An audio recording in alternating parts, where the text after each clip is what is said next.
হানিয়া আমিরকে নিয়ে বাংলাদেশে প্রচণ্ড একটা সাড়া পড়ে গেছে। আচ্ছা, বাংলাদেশে কি সুন্দরী মেয়েদের অভাব পড়েছে বলেন? পড়ে নাই কিন্তু, তবু কেন এই চর্চা হানিয়া আমিরকে নিয়ে?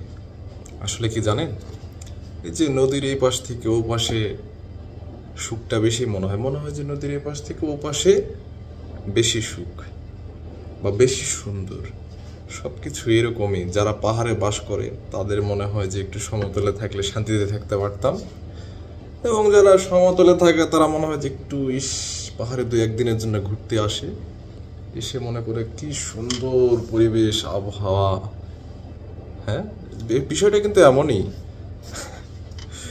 যারা পাহাড়ে থাকতেছে তাদের কিন্তু কষ্টের জীবনযাপন, এটা বুঝতেছে না সমতল এলাকার লোক। হ্যাঁ, এরকম বিষয়টাই হয়েছে যে নদীর এপাশ থেকে ওপাশে হানিয়া আমিরকে দেখতেছে এ দেশের লোক, অন্য দেশে খুব ভালো লাগতেছে, কিন্তু দেশের সুন্দরীদের দিকে নজর নেই।